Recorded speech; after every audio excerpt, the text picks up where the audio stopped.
So hi guys, for today's video yan, natapos kong mag-merienda. Galing ako nagsimba. Actually, nagsimba kami kahapon sa Thanksgiving Mass ng mga mag-graduate sa ESCA kung saan nag-aaral yung anak ko. And nakakatuwa kasi before ng recognition at graduation is my Thanksgiving Mass. Which is dapat lang naman talaga na magpasalamat tayo lagi kay God sa mga natatanggap nating blessings. O di ba? Yes, everyday. Hindi lang sa mga awards, sa mga perang natatanggap natin, kundi sa araw-araw na nagigising tayo. And dito ko lang na-realize yung mga nasasabi sa akin ng mga kakilala ko, yung mga bata na nakakasalamuha ko na may iba na sinasabing hindi daw proud yung mga parents nila sa kanila. Ay sad, wag ganun. Alam nyo kasi, ang mga bata is magkakaiba yung kanilang abilidad, yung kanilang mga talent, yung talino. Hindi lahat pare-pareho.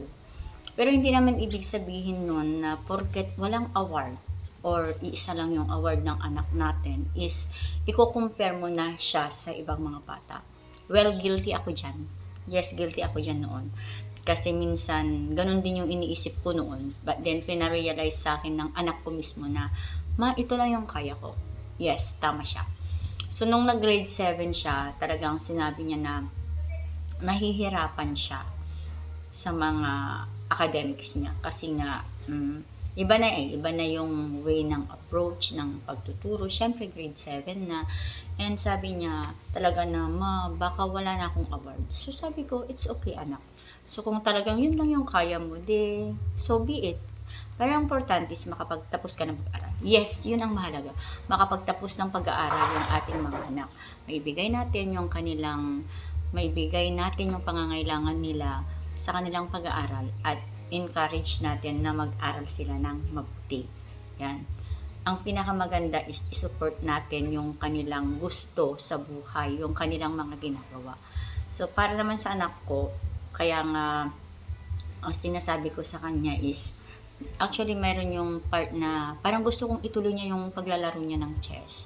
Pero sabi niya, hindi daw niya mapagsabay ngayong first year siya. Kasi nasasayangan ako. Sabi niya, ikaw na lang yung mag-aral. Ikaw na lang yung ako para maramdaman mo. Doon ko na-realize na okay.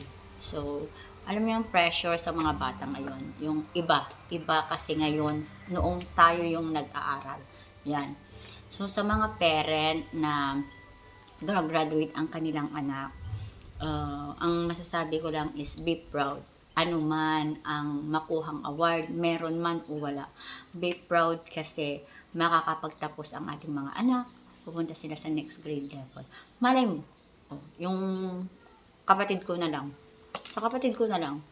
Alam nyo yun, nung high school, parang wala lang. O parang sinasabi ko nga baka hindi siya makapagtapos ng pag-aaral. But then, now, hopefully and praying na matapos na niya talaga ngayon. Diba? And, nakakatuwa. Basta, sa next vlog ko na sasabihin. Basta nakakatuwa dahil siya yung isang proof na hindi nag-excel sa high school, pwedeng mag-excel sa college. Siya yung isang proof. Yan. So, sa ating mga parent, please lang, wag natin compare ang ating mga anak, wag natin sabihin na, uy, mas magaling si ganito, ganyan. O, ikaw, bakit walang award? Wag ganon. Please lang. Isipin natin yung mararamdaman ng ating mga anak. Sabi ko nga is, guilty ako dyan noon. Noon yun. Ngayon is, hindi na. Sabi ko na sa anak ko, okay lang anak, kahit 75 yung grade mo, basta pumasa ka ng high school at nakapag-aral ka ng college, yun ang importante para sa kinabukasan mo. Tandaan natin na pinag-aral natin ang ating mga anak para sa kanilang kinabukasan. Para pagdating ng araw is magkaroon sila ng magandang buhay. Hindi para buhayin tayo ng mga magulang nila. Yes, magbibigay sila, tutulungan tayo, but then wag nating iasa yung magiging buhay natin sa ating mga anak. Wag nating isingil. Okay? So yun lang. Bye-bye!